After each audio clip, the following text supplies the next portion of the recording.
Hey guys, and welcome back to our channel. We are Soulmates Broadcast, and my name is Abby. I'm Claudia. And today's topic for our video is travel.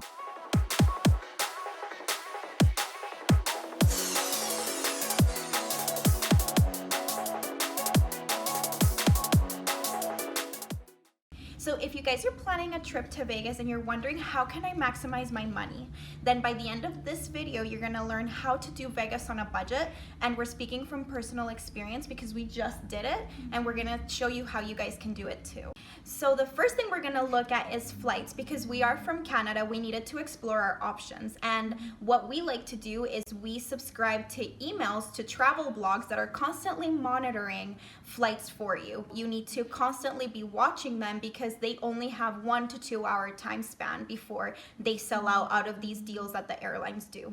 Our favorite subscription is YEG Deals, and that's where we got the flights for this particular trip, and we got them to Vegas for $184 round trip, which was crazy, and they flew us first class on the way home. Just make sure to monitor your email so that when they email you about the deals, you can book it right there and then. So now that you got your flights booked and you're ready to fly into Vegas, the first thing you want to do when you land in Vegas, after checking in of course, is you want to sign up for a rewards card. And the rewards cards in Vegas are always free. There's M-Life rewards, there's Total rewards, there's a whole bunch of different rewards cards you can sign up for. So we will link the description of the rewards cards that we prefer down in the description box below. But these cards are awesome. They allow you to collect points on almost everything that you do in Vegas, on food, on shows, on your hotels. That's why you want to do it when you first land, is so that you can maximize the amount of time you're going to be able to collect those points for. Not only do you get points with the card, but you'll also get discounts. So there's a couple different options when you want to book your hotels. Hotels.com is the one that we prefer to use. And the reason that we prefer to use it is that once you have purchased 10 nights, you get one for free. So that adds up pretty quick when you like to travel. We stayed at the SLS and we ended up booking it through hotels.com, and we got it for $66 a night. Now we did end up sharing the room, so that was the cost divided in two. So one of the things that we wanted to mention to you guys is that if you haven't been to Vegas before, is that whatever cost you see on these sites does not include resort fees, and we couldn't find a hotel that didn't have resort fees on the strip.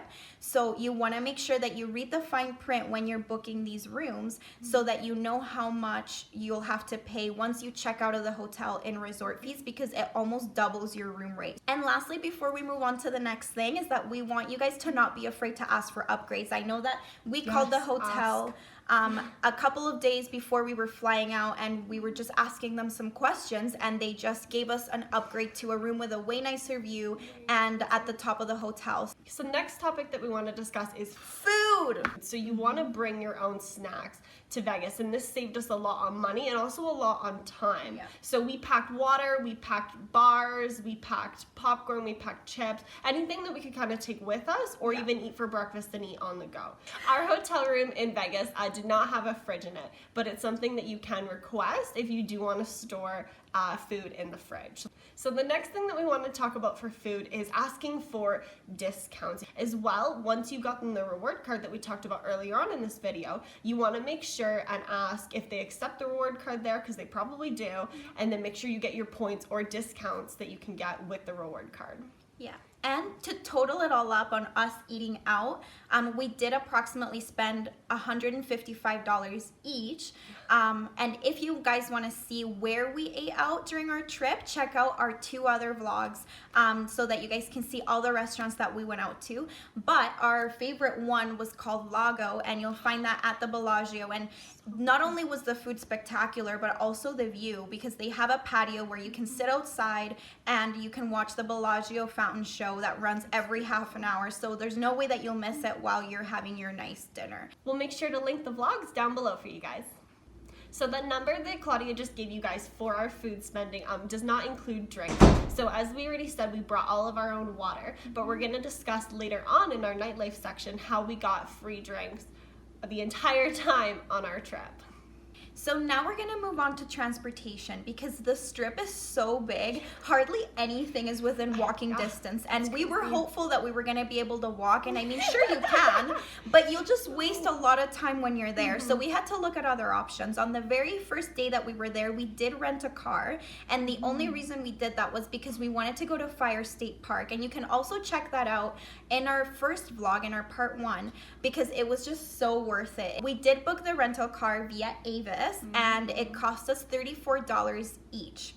So you want to make sure that you look online for any discount codes or subscribe to Avis and get a wizard number. I know that there's other car rentals out there as well that you guys can look into. So because we only had the car rental for part of our vacation in Vegas, we actually used Lyft. And I know there's a lot of different applications you can use out there. There's Uber, there's Lyft, there's a whole bunch of different things. And of course there's also taxis. But for us, what we found was the cheapest was using Lyft.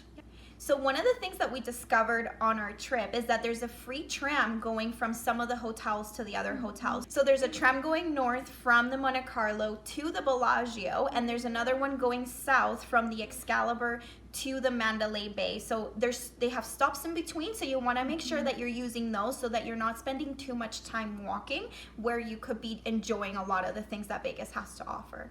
So the other thing that you guys can use to get up and down the strip is the monorail. And so this does run actually from the hotel that we stayed at, the SLS, all the way on the north side of the strip, all the way down to the south end at the MGM, and it stops along the way. Unfortunately, the monorail is not free like the tram that Claudia just talked about. However, definitely look at your travel options, check out what you're gonna do in Vegas, and the monorail could be a lot cheaper than taking a taxi or taking a Lyft. And faster, because the Way traffic fast. on the strip is insane. Unreal. So now you're in Vegas, you've checked into your hotel, you've eaten. So now let's talk about nightlife. You're probably ready to party. We contacted a lot of promoters prior to our trip and just set everything up so that we didn't have to worry when we were there. So we ended up getting free food, free tables reserved, free bottle service, and free cover. We did not pay cover one time that we were there, so we don't encourage you to do it either, because we saw Marshmallow and Party Favor when we were there, and they were selling tickets for a very high amount of money. So we were just able to get in for free. You just have to know who to contact. So if you guys don't know where to begin or who to trust, because we've heard of people getting scammed in Vegas, which we definitely want you guys to avoid, we're gonna do something special for you guys. And if you hit that little red subscribe button and you comment free down in the comments, we'll send you the contacts of all the promoters that we use to get all the free food, the free entrance, the free drinks, and make sure you have a great time in Vegas. So now let's move on to entertainment. So the very first thing that we did was go to Fire State Park, and the cost for that was $12 per car. So there was the two of us, so we paid $6 each. What we ended up doing on the last 2 days of our trip was we got a Go City card. And what that does is it gives you access to over 25 attractions that you can pick from, and shows as well. So the cost for that was $149, and we ended up doing a bunch of stuff. So all of the activities that we did using the Go City card is in our second Vegas vlog, which is linked down below, so you guys can go check it out. So you guys want to make sure that you take a look at the list of attractions on the Go City card and have at least 5 attractions that you want to visit if you're going to purchase the card, because 5 is kind of the nice break-even number so that you're going to be maximizing the usage. What we did is we went to the Eiffel Tower. We got VIP line at the High Roller so that there was a big lineup and we didn't have to stand in line. We got a 24-hour pass on the monorail, and we did get to see 2 awesome shows, all included within the pass. We did have more plans to use more of the attractions, but we were just really tight for time, and because the strip is so big, you're limited as to what you can do because it takes you so long to get from point A to point B.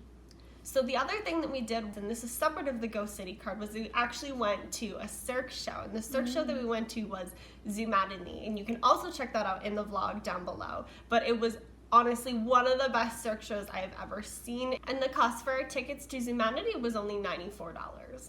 And we did get a discount on the tickets and really good seats thanks to our M Life Rewards card. So we just wanted to quickly touch on shopping because Vegas has 2 awesome outlets that you guys can go check out, and we did go to the North Premium Outlets and did some shopping there.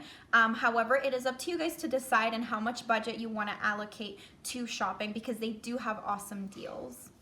The other thing in terms of shopping is souvenirs. So that you will see souvenirs all over the strip. They are everywhere that you turn. But we definitely recommend to look for your souvenirs off the strip. They're going to be a lot more budget friendly. They're going to be a lot cheaper, and there's actually a lot more selection. So now to just add the total up of everything that we did and discussed in this video, the total came to about $1,100 Canadian, which is approximately $860 US. So we hope you guys got a lot of value out of this video. Make sure you check out our video next week. We're going to be doing a quick makeup look, 5 to 10 minutes. And this is something that we implemented almost daily on our trip in Vegas so that we could maximize our time out on the strip. We would love to hear from you guys. If you leave down in the comments below what you loved or what you learned from this video, we're really excited to see you guys implement some of the tips that we gave you here today. We'll see you next Thursday. Bye!